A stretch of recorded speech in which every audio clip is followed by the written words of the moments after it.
సంబంధించి విమానంలో power loss అంటే ఇంజన్లో 2 ఇంజన్లు పూర్తిగా ఫెయిల్ అయినట్టు తెలుస్తోందండి.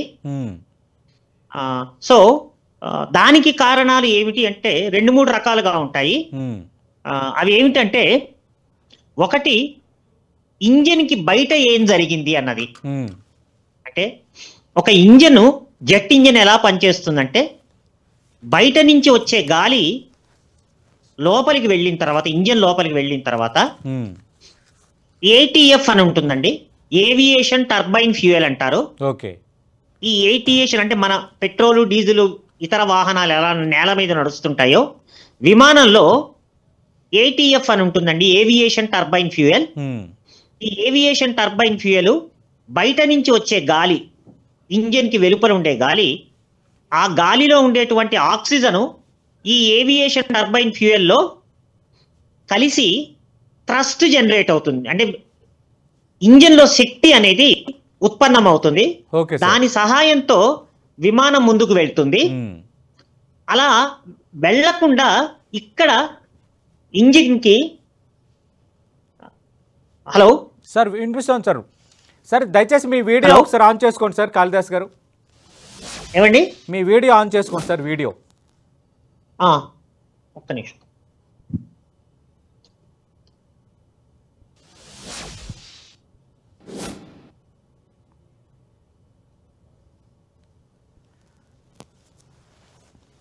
మనం చూస్తున్నాం అహ్మదాబాద్ విమాన ప్రమాదం. ఎయిర్ ఇండియా విమానం అహ్మదాబాద్ ఎయిర్పోర్టుకు సమీపంలో కూలిపోయింది. కరెక్ట్గా టేకాఫ్ అయిన 1 నిమిషానికే డేంజర్ డేంజర్ అంటూ పైలట్ ఏటీసీకి సమాచారం ఇచ్చారు. 4 నిమిషాల్లోనే విమానం కూలిపోయింది. అంటే అక్కడ పైలట్ దాన్ని ల్యాండ్ చేయడానికి ప్రయత్నించారు, కానీ అక్కడ అవకాశం లేకపోయిందన్నది క్లియర్ కట్గా మనకు అర్థమవుతోంది. లండన్ లాంటి సుదూర ప్రాంతానికి వెళ్లాల్సిన ఒక ఫ్లైట్ అన్ని రకాల పరీక్షలు నిర్వహించుకొని, అన్ని రకాలుగా ఎలాంటి ఇబ్బందులు లేకుండా సేఫ్టీ చెక్స్ పూర్తి చేసిన తర్వాతే దానికి గ్రీన్ సిగ్నల్ అనేది ఇవ్వడం జరుగుతుంది. కానీ లండన్ బయలుదేరిన ఈ ఎయిర్ ఇండియా విమానంలో అసలు ఏం జరిగిందన్నది ఇప్పటికీ ఒక అనుమానాస్పదంగా ఉంది. దీనిపై మాట్లాడడానికి మనతో పాటు ఉన్నారు మాధవపెద్ది కాళిదాస్ గారు, ఏరోనాటికల్ ఇంజనీర్. మాధవపెద్ది కాళిదాస్ గారు, సార్ ఇప్పుడు మీ వీడియో ఆన్ అయింది సార్. మళ్ళీ మనం క్లియర్ కట్గా మాట్లాడుకుందాం. అసలు ఏం జరిగి ఉండొచ్చు సార్, ఒకసారి ఎక్స్ప్లెయిన్ చేయండి సార్. ఇందాక నేను చెప్తున్నట్టు సార్ రిపీట్ చేయండి సార్. ఇందాక చెప్పింది రిపీట్ చేయండి సార్ దయచేసి. ఇందాక నేను చెప్పినట్టు ఏమైందంటేనండి, మోస్ట్ ప్రాబబ్లీ, ఎందుకంటే మనకి విశ్లేషణలే కదా. అవును సార్.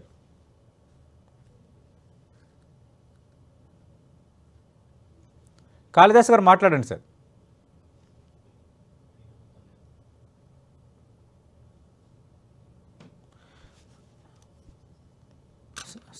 సార్ మ్యూట్లో ఉంది అది. ఎందుకో ఒక్క నిమిషం అండి. హలో, వినపడుతోందండి? ఇప్పుడు వినిపిస్తోంది సార్, మాట్లాడండి సార్.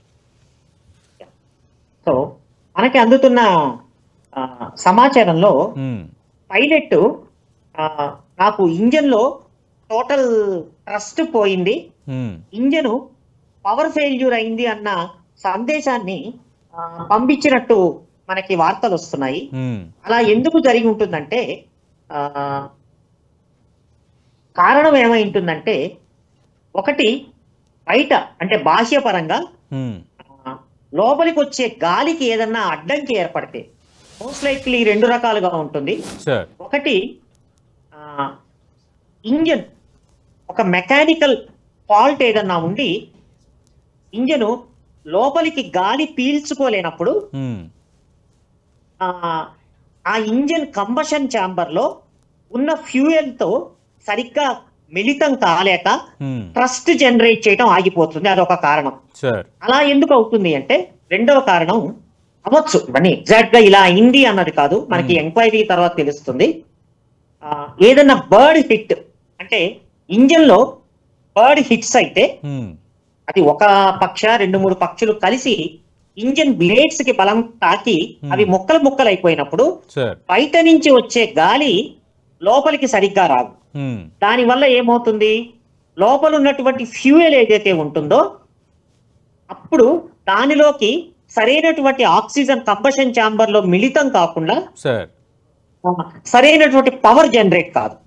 ఇది బాహ్యంగా ఏదైనా అయితే, అంటే మెకానికల్ గా బ్లేడ్స్ కానీ ఏదైనా ఫాల్ట్ ఏర్పడి లేదా బర్డ్స్ తగులుకొని, కానీ ఇక్కడ అనూహ్యంగా 2 ఇంజన్లు ఒకేసారి ఫెయిల్ అయినట్టు, ఇంజన్లు స్టాల్ అయిపోయినట్టు, అంటే ఆగిపోయినట్టు మనకి వార్తలు వస్తున్నాయి.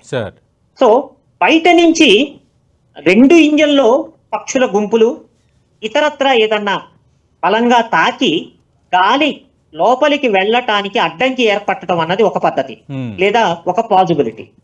లేదు అటువంటిది కాలేదు అనుకుంటే అంతర్గతంగా లోపల మన ప్రేక్షకుల కోసం చెప్తాను, సామాన్యంగా విమానాలలో ఫ్యూయల్ ఏదైతే ఏటీఎఫ్ ఉంటుందో, ఏవియేషన్ టర్బైన్ ఫ్యూయల్, ఈ ఏవియేషన్ టర్బైన్ ఫ్యూయల్ విమానం రెక్కల్లో ఎక్కువ శాతం ఉంటుంది. అక్కడి నుంచి ఇంజన్ లోకి వెళ్ళటానికి ఫ్యూయల్ పైప్స్ ఉంటాయి, చాలా గట్టిగా ఉంటాయి, పకడ్బందీగా ఉంటాయి. దానికి కావలసిన బూస్టర్ పంప్స్ ఉంటాయి, వాటి ద్వారా ఇంజన్ లోకి ఫ్యూయల్ ఇంజెక్ట్ అవుతుంది. ఆ మార్గంలో అంటే ఆ పైప్స్ లో ఏదైనా ఇబ్బంది ఏర్పడి లేదా అందులో ఉన్నటువంటి ఇందాక నేను చెప్పినట్టు బూస్టర్ పంప్స్ ఇతరత్ర ఫెయిల్ అయ్యి అందులోకి ఫ్యూయల్ గనక వెళ్ళకపోతే ఇంజన్ లో తక్షణమే కంబషన్ ఆగిపోతుంది. అంటే ఒక చిన్న ఎగ్జాంపుల్ చెప్తాను. ఉదాహరణకి ఒక సైకిల్ తొక్కుతున్నాం, ఒక అప్ వచ్చింది, చెడా అంటాం కదా, అలా తొక్కలేనప్పుడు వెంటనే సైకిల్ పక్కకు పడిపోతుంది అప్లో. కానీ డౌన్ లోకి వచ్చేటప్పటికి ఒకవేళ సైకిల్లో అటు ఇటు ఉన్న సైడ్ కి వెళ్ళి ఉంటుంది. దాని అర్థం ఏమిటి, విమానం టేకాఫ్ అయ్యే టైంలో చాలా ఎక్కువ పవర్ కావాలి, ఎందుకంటే ఆల్ ఆఫ్ వెయిట్ అని ఉంటుంది. అంటే విమానం మొత్తం బరువు, విమానంలో ఉన్న ఫ్యూయల్ బరువు, అంటే స్టార్టింగ్ లోనే మొత్తం ఫ్యూయల్ ఉంటుంది. సుమారు ఎంత లేదన్నా ఒక 56,000 లీటర్ల నుంచి 60,000 లీటర్ల వరకు అందులో ఉన్న కెపాసిటీని బట్టి టేక్ ఆఫ్ కావాలి. ప్లస్ ప్రయాణికులు, సిబ్బంది బరువు, వాళ్ళ సామాన్ల బరువు, అంటే లగేజ్ బరువు, ఇవన్నీ కలిపి ఆల్ ఆఫ్ వెయిట్ లో చాలా ఫుల్ ఫ్యూయల్ ఉంటుంది. సో ఆ ఫ్యూయల్ నుంచి ఇంజన్ లోకి మార్గం ఏదన్నా ఆటంకం ఏర్పడితే ఇంజన్ పవర్ జనరేట్ చేయలేదు, తన శక్తి కోల్పోతుంది. అది కూడా ఏమిటి, టేక్ ఆఫ్ టైంలో చాలా శక్తి కావాలి. ఇంజన్ గాలిలోకి ఎగిరి కనీసం ఒక 20-25 నిమిషాలు కొంత హైట్ కి వెళ్ళిన తర్వాత ఇంజన్ స్టెబిలైజ్ అయినా పొరపాటున ఇంజన్ లో పవర్ ఫెయిల్యూర్ అయినా దాన్ని జాగ్రత్తగా గ్లైడ్ చేసుకుంటూ తేవచ్చు. కానీ టేక్ ఆఫ్ అయిన వెంటనే పవర్ లాస్ కనుక అయిపోతే లిటరల్ గా ఏమవుతుందంటే ఒక బండరాయిని గాల్లో సడన్ గా వదిలేస్తే ఎలా కుప్పగూలిపోతుందో అలా అవుతుంది. ఇక్కడ ఖచ్చితంగా ఆ విధంగా అయినట్టు కనపడుతోంది. పైలట్ కూడా టోటల్ పవర్ లాసు, నాకు థ్రస్ట్ అనేది లేకుండా పోయిందని సందేశం పంపారు అని చెప్పి వార్తలు వస్తున్నాయి. కానీ ఎగ్జాక్ట్ గా ఏమై ఉంటుంది అంటే అందులో బ్లాక్ బాక్స్ ఉంటుంది. ఆ బ్లాక్ బాక్స్ లో కాక్పిట్ వాయిస్ రికార్డర్ ఉంటుంది, plus data recorder. Data recorder ఏం చేస్తుందంటే ఇన్స్ట్రుమెంట్స్ ఇతరత్ర మిగతావన్నీ ఎలా పనిచేస్తున్నాయి చిట్ట చివరి నిమిషం దాకా అన్నది విశ్లేషిస్తుంది. కాక్పిట్ వాయిస్ రికార్డరు ఇద్దరు పైలట్స్ చిట్ట చివరి నిమిషం వరకు ఏమి మాట్లాడుకున్నారు, కింద ఎయిర్ ట్రాఫిక్ కంట్రోల్ తో ఏం మాట్లాడారు అన్నది విశ్లేషిస్తే దీన్ని మిల్కింగ్ అంటారు. బ్లాక్ బాక్స్ ని మిల్కింగ్. ఇక రెండవ కారణం ఇంజన్ లో కాకుండా చాలా అరుదుగా జరిగేటువంటి టోటల్ ఎలక్ట్రికల్ ఫెయిల్యూర్, అది కూడా పవర్ లాస్ కారణం అవుతుంది. Bus bar collapse. సో ఈ 2 కారణాలు సాంకేతిక కారణాలు. మరి బయట నుంచి పక్షి వల్ల విమానాలు దెబ్బతిన్నాయా, లేదా విమానం అంటే ఆ విమాన ఇంజన్ లోకి వచ్చే గాలి దెబ్బతిన్నదా, లేదు గాలి మార్గానికి ఎటువంటి ఆటంకి ఇబ్బంది లేదు, అంతర్గతంగా విమానం యొక్క power loss, most likely fuel system. కానీ ఆశ్చర్యకరం ఏమిటంటే 2 ఇంజన్లకి ఒకేసారి ఫ్యూయల్ సిస్టమ్ ఫెయిల్ అవటం అనేది చాలా అరుదుగా ఉంటుంది. సో ఈ 2 కారణాలే చాలా వరకు అయి ఉండవచ్చు అన్నది నా విశ్లేషణ. సార్ కాళిదాస్ గారు ఒక్క నిమిషం మీరు లైవ్ లోనే ఉండండి సార్. తీవ్ర విషాదం మిగిల్చిన అహ్మదాబాద్ విమాన ప్రమాదంలో మాజీ సీఎం విజయ్ రూపానితో సహా 242 మంది సజీవ దహనం అయిపోయారు. మృతుల్లో 169 మంది భారతీయులు, 53 మంది బ్రిటన్ పౌరులు, 7 పోర్చుగీస్ వాసులు, 1 కెనడియన్, 2 పైలట్లతో సహా 12 మంది విమాన సిబ్బంది అధికారికంగా ప్రకటించారు వాళ్ళు చనిపోయినట్టుగా. దానికి సంబంధించిన బ్రేకింగ్ న్యూస్ చూస్తున్నాం. అలాగే ఆరోగ్య శాఖ కార్యదర్శి ఒక ప్రకటన కూడా చేశారు. DNA టెస్ట్ చేశాక మృతదేహాలను అప్పగిస్తామని health secretary, Gujarat health secretary Dhananjay Dwivedi ప్రకటించారు. దానికి సంబంధించిన బ్రేకింగ్ న్యూస్ మనం చూస్తున్నాం. लंदन जाने के लिए 230 पैसेंजर की बुकिंग थी। उसके सिवाय क्रू मेंबर भी थे। दुर्भाग्यपूर्वक दोपहर के 1:40 बजे के आसपास प्लेन टेक ऑफ होने के साथ ही दुर्घटनाग्रस्त बना। जिस विस्तार में प्लेन क्रैश होकर गिरा है वहां पे अहमदाबाद सिविल हॉस्पिटल के विद्यार्थियों के हॉस्टल, स्टाफ क्वार्टर और अन्य रेजिडेंशियल विस्तार है। उस विस्तार के लोगों को भी ईजा पहुंची है। 50 जितने घायल व्यक्तियों को सिविल हॉस्पिटल अहमदाबाद लाया गया है, जिन्हें श्रेष्ठ सारवार दी जा रही है। अभी वो सघन सारवार में परंतु स्टेबल परिस्थिति में है। फ्लाइट के जो पैसेंजर हैं उनके जो सगे हैं, नजदीक के सगे हैं, उनसे रिक्वेस्ट है कि DNA टेस्टिंग की व्यवस्था हम लोगों ने बीजे मेडिकल कॉलेज के कसौटी भवन में की है। आप सबसे अनुरोध है, जिसमें खास तौर पे माता पिता अथवा उनके पुत्र पुत्री नजदीक के सगाओं में होते हैं, आपसे रिक्वेस्ट है कि आप DNA सैंपल के लिए कसौटी भवन में बनी हुई व्यवस्था पर अपने सैंपल दें, ताकि दुर्घटना के जो विक्टिम है उनका आइडेंटिफिकेशन जल्दी से हो सके। प्लेन के जो मुसाफिर हैं उनके रिलेटिव और बाकी जो इजा होके घायल होके सिविल हॉस्पिटल आए हैं उनके सगे संबंधियों को अगर किसी भी तरह की पूछताछ करनी है, ज़्यादा माहिती की जरूरत है, तो उसके लिए सिविल हॉस्पिटल अहमदाबाद ने 2 हेल्पलाइन नंबर शुरू किए हैं। एक नंबर है 63 57 37 38 31 एवं दूसरा नंबर है 63 57 37 38 41। इन 2 नंबर पे आप माहिती के लिए संपर्क कर सकते हैं। प्लेन के जो पैसेंजर थे उनके सगे संबंधियों के लिए मेडिकल कॉलेज बिल्डिंग में कसौटी भवन में वेटिंग एरिया की हम लोगों ने व्यवस्था की हुई है। धन्यवाद। मैं आपको इंग्लिश में मैं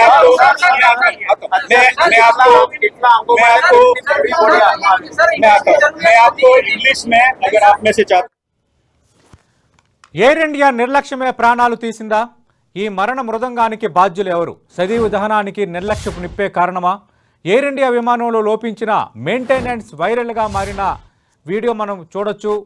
ఢిల్లీ నుంచి గుజరాత్ వరకు ప్రయాణించిన ప్యాసింజర్ వీడియో ఒకటి పెట్టారు. మెయింటెనెన్స్ లేదంటూ ఆకాష్ వత్స కొన్ని వీడియోలు పోస్ట్ చేశారు. దాన్ని ఒకసారి చూద్దాం.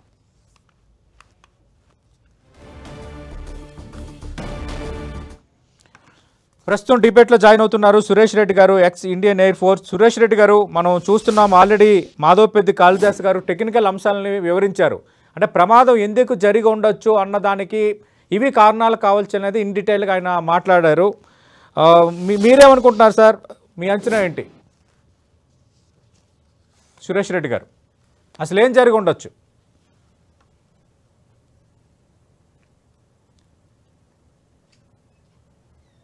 సురేష్ రెడ్డి గారు, హలో. రైట్, మళ్ళీ సురేష్ రెడ్డి గారితో మాట్లాడదాం. అంటే కాళిదాస్ గారు మీరు ఒక 2 కారణాలను విశ్లేషించారు ఇన్ డీటెయిల్డ్గా ఈ రంగంలో మీకు ఉన్న నైపుణ్యం దృష్ట్యా. కానీ ఈ విమానం లండన్ బయలుదేరుతోంది. అంటే ఒక విమానం బయలుదేరే ముందు టెక్నికల్గా అంతా కరెక్ట్గా ఉందా లేదన్న చెక్ చేసుకునే వ్యవస్థ ఏమీ ఉండదా? టేకాఫ్ అయిన ఒక 6-7 నిమిషాలకే ఒక విమానం కూలిపోవటం అన్నది నిర్లక్ష్యంగా భావించాలా? ఏ విధంగా చూడాలి? అది ఇప్పుడే మనం నిర్లక్ష్యమా, అందులో ఏదన్నా తప్పిదాలు ఉన్నాయా అన్నది ఇంత ప్రాథమికమైనటువంటి స్టేజ్లో మనం విశ్లేషించలేమండి. ఎందుకంటే కోర్ట్ ఆఫ్ ఎంక్వైరీ ఆర్డర్ అవుతుంది, ఇప్పటికి ఆర్డర్ చేసి ఉంటారు. డైరెక్టర్ జనరల్ సివిల్ ఏవియేషన్ వాళ్ళు విశ్లేషిస్తారు అన్ని పరిస్థితుల్లో. అంటే అసలు వెదర్ ఎట్లా ఉన్నది, అంటే ఆ ఉన్న శకలాలను బట్టి ఎక్స్పర్టీజ్ ఎవరైతే ఉంటారో ఆ మిగిలిన శకలాలు అన్ని, అతి ముఖ్యంగా ఇందాక నేను చెప్పినట్లు బ్లాక్ బాక్స్ ని డికోడ్ అంటే మిల్కింగ్ చేసిన తర్వాత చిట్ట చివరి కన్వర్సేషన్ ఏదైతే ఉంటుందో ఇద్దరు పైలట్స్ ఏం మాట్లాడుకున్నారు, వాళ్ళు కింద ఏటీసీతో, ఎందుకంటే జస్ట్ టేక్ ఆఫ్ అయ్యారు కాబట్టి చాలా ప్రస్ఫుటమైనటువంటి క్లారిటీతో కింద, అంటే కొంత దూరం విమానం వెళ్ళిపోయిన తర్వాత ఒక్కొక్కప్పుడు మేము చాలాసార్లు చూసాము విహెచ్ఎఫ్ అండ్ యూహెచ్ఎఫ్ సెట్స్ లో ఒక్కొక్కప్పుడు క్లారిటీలో కొంచెం తేడా ఉండొచ్చు, కానీ జస్ట్ అంటే విమానాశ్రయం వెలుపలే ఒక 400-500 అడుగుల వరకు టేక్ ఆఫ్ అయ్యి, సో వెంటనే చాలా క్లారిటీతో ఏటీసీతో సంపర్కం ఉంటుంది. సో వస్తున్న వార్తలని నేషనల్ లెవెల్లో రాష్ట్ర స్థాయిలో చూస్తుంటే పైలట్ మెసేజ్ ఇచ్చారు, ట్రస్ట్ ఇంజన్ నుంచి పవర్ పోయింది, ఏమి చేయలేని నిస్సహాయ స్థితిలో ఉన్నాము అని. మరి అంటే ఆ కన్వర్సేషన్ బయటికి ఎలా వచ్చిందో తెలీదు. మన బ్లాక్ బాక్స్ ని కూలంకుషంగా విశ్లేషిస్తే గానీ తెలియదు. సో కనుక మనం ఈ స్థితిలో అక్కడ మీరు అన్నట్టు మెయింటెనెన్స్ ప్రాబ్లమ్ అయిందా, లేక మానవ తప్పిదమా, ఇవన్నీ ఊహాగానాలు అవుతాయి, స్పెక్యులేషన్స్ అవుతాయి. మోస్ట్ లైక్లీ ఇప్పుడు చాలా దూరం ప్రయాణించో ఏదో అనూహ్యమైనది వస్తే అనుకోవచ్చు, జస్ట్ టేక్ ఆఫ్ అయ్యి అవ్వంగానే ఒకవేళ టెక్నికల్ ఉన్నది అంటే కూడా చాలా ఆశ్చర్యకరము. ఎందుకంటే 2 ఇంజన్లు ఒకేసారి ఆగిపోవటం, స్టాల్ అయిపోవటం, పవర్ లాస్. ఎందుకంటే జరిగిన తీరుతెన్నులు చూస్తే టేక్ ఆఫ్ అయ్యే టైంలో ఇందాక నేను చెప్పినట్టు పూర్తి సామర్థ్యం ఉండి తీరాలి. ఎందుకంటే టేక్ ఆఫ్ అయిపోయి ఒక దానికి నిర్దేశించిన లెవెల్ ఉంటుంది, ప్లాట్ లెవెల్ ఉంటుంది అనమాట, దానికి నిర్దేశించింది. ఆ లెవెల్లో హైట్ కి వెళ్లేదాకా విమానము చాలా జాగ్రత్తగా టేక్ ఆఫ్ అయిపోతుంది. అక్కడ వరకు చాలా జాగరూకతతో ఉంటారు పైలట్స్.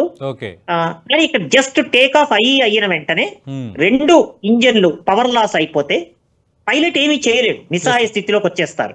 అంటే ఒక రాయి అలా కొంచెం దూరం ప్రయాణిస్తూ ఉన్నట్టుండి దానిలో ఉన్నటువంటి కైనెటిక్ ఎనర్జీ, చోదన శక్తి పోతే అది కుప్పగూలిపోతుంది కింద రాయిలాగా. ఒక బండరాయి ఎలా అయితే గాలిలో నిట్ట నిలువుగా కుప్పగూలిపోతుందో, సో ఇది అట్లా జరిగినట్టు కనపడుతుంది. కానీ ఆ టెక్నికల్ ఎంక్వైరీ కనుక అయితే చాలా ప్రస్ఫుటంగా ఏది ఇదమిత్తంగా ఏది జరిగింది అన్నది కన్క్లూజన్కి రావచ్చు. అప్పటి వరకు ఇట్లా అయిండవచ్చు, అట్లా అయిండవచ్చు, మోస్ట్ లైక్లీ అన్నదే స్పెక్యులేషన్స్ ఉంటాయి. అంటే కాళిదాస్ గారు, ఒక ఫ్లైట్ ఒక ఎయిర్పోర్ట్ నుంచి బయలుదేరే ముందు సేఫ్టీ చెకింగ్కి సంబంధించి ప్రొసీజర్ ఎలా ఉంటుంది సార్? వేటిని చెక్ చేస్తారు, ఎవరు గ్రీన్ సిగ్నల్ ఇస్తారు, ఎవరు గ్రీన్ సిగ్నల్ ఇచ్చిన తర్వాత yes this flight is ready to fly అని ఎవరు ఫైనల్గా దాన్ని సర్టిఫై చేసేది? ఇప్పుడు ప్రతి విమానానికి సంబంధించి దానికి సంబంధించిన టెక్నీషియన్స్, ఇంజనీర్స్ ఉంటారు. దాని మీద క్వాలిఫై అయిన వాళ్ళు ఉంటారు, వాళ్ళకి లైసెన్స్ ఉంటుంది, ఇంజనీరింగ్ లైసెన్స్ అని ఉంటుంది. ఇందులో ఇంజనీరు ఉంటారు, టెక్నీషియన్స్ ఉంటారు, వాళ్ళకి ఎంత అనుభవం ఉన్నది ఆ ఇంజన్ పైన. ఇంజన్ లో కూడా మీరు అడిగినట్లు 5-6 భాగాలు ఉంటాయండి. ఇంజన్ వ్యవస్థ అన్నది ఒకటి సపరేట్ వ్యవస్థ. అలాగే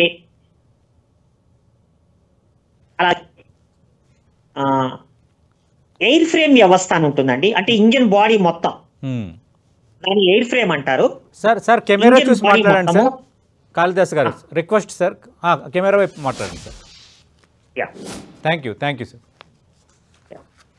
ఆ ఫేస్ కెమెరా వైపు పెట్టండి సార్.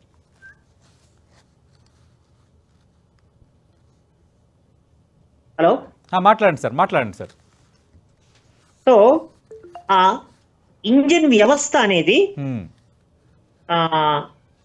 ఒక బలీయమైనటువంటి, ఒక విస్తృతమైనటువంటిది. దాని తర్వాత ఎయిర్ ఫ్రేమ్ వ్యవస్థ అంటామండి.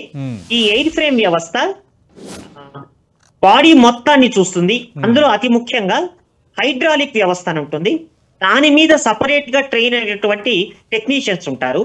తర్వాత ఎలక్ట్రికల్ వ్యవస్థ ఉంటుంది, జనరేటర్స్, బ్యాటరీస్, తర్వాత బస్ బారు, మొత్తం ఎలక్ట్రికల్ సప్లై ఎలా ఉంటుందో దాని మీద టెక్నీషియన్ సపరేట్ గా ఉంటారు. దాని తర్వాత ఇన్స్ట్రుమెంటేషన్, అంటే ముందు ప్యానల్ అంటాం కదా, కాక్పిట్ ప్యానల్, హెడప్ ప్యానల్స్ ఉంటాయి. ఆ ప్యానల్స్, ఇన్స్ట్రుమెంట్స్ మీద ఆ ఇంజన్ కి సంబంధించి ప్రత్యేకంగా ట్రైన్ అయ్యి టెక్నీషియన్స్ ఉంటారు. ఇట్లా ఏ విభాగానికి సంబంధించిన టెక్నీషియన్స్ ఉంటారండి. వాళ్ళు నిష్ణాతులై ఉంటారు, వాళ్ళకి ఆ లైసెన్స్ మీద ట్రైనింగ్ అయి ఉండి ఎన్నో గంటల అనుభవం ఉంటుంది, ఇంక్లూడింగ్ ఇంజనీరు. వాళ్ళు ఎవరికి సంబంధించిన సర్వీసింగ్స్ వాళ్ళు చేసి సర్టిఫికెట్ అందులో రాస్తారు. ఒకవేళ వాళ్ళకి ఏదైనా సాంకేతిక లోపం కనపడితే ఈ కాంపోనెంట్ లో, ఈ వైరింగ్ లో, ఈ పైప్స్ లో ఈ ప్రాబ్లం ఉన్నది, దాని చేయి అవన్నీ పూర్తి చేసి ఇందాక మీరు అడిగినట్లు వాళ్ళందరూ సంతకాలు పెట్టిన తర్వాత ఎవరు సర్వీసింగ్ చేశారు, దాని తర్వాత సూపర్వైజర్స్ సంతకాలు పెడతారు, దాని తర్వాత ఇంజనీర్ సంతకం పెడతారు. అవన్నీ చూసుకున్న తర్వాత పైలట్ కి చెప్తారు విమానం రెడీగా ఉంది, సర్వీసింగ్స్ అన్ని అయ్యాయి, సాంకేతిక పరంగా విమానం రెడీ టు టేక్ ఆఫ్ అని చెప్పి ఆ తర్వాత పైలట్స్ మెట్ బ్రీఫింగ్ కి వెళ్తారు. మెట్ బ్రీఫింగ్ అంటే వాతావరణం ఎలా ఉన్నది అన్నది ఫైనల్ గా వాతావరణ శాఖ అధికారులు వాళ్ళకి నివేదిక ఇస్తారు. ఈ రెండింటిని చూసుకుని పైలట్ సాటిస్ఫై అయిన తర్వాతే టేక్ ఆఫ్ కి సిగ్నల్ ఇస్తారు. సో ఇవన్నీ క్షుణ్ణంగా లేనిది ఏ పైలట్ టేక్ ఆఫ్ చేయరు, అసలు విమానాన్ని ఆఫర్ కూడా చేయరు. సార్ మరి అలాంటప్పుడు ఈ రోజు విమానం టేక్ ఆఫ్ అయిన కొద్దిసేపటికి ఇంజన్ లో సమస్య తలెత్తింది అంటే ఒక ఎగ్జంప్షన్ కావచ్చు, తలెత్తడం అనేది అంటే సరైన చెకింగ్ జరిగి ఉండకపోవచ్చా? అలా ఉండదండి. చెకింగ్ లేకుండా విమానాన్ని ఇవ్వటం అనేది ఉండదు. అయితే ప్రశ్న ఎక్కడంటే సమస్య ఎక్కడైంది అంటే ఇప్పుడు వస్తున్నటువంటి మాట్లాడండి సార్ కాళిదాస్ గారు. సార్ ఆడియో మ్యూట్లో ఉంది సార్.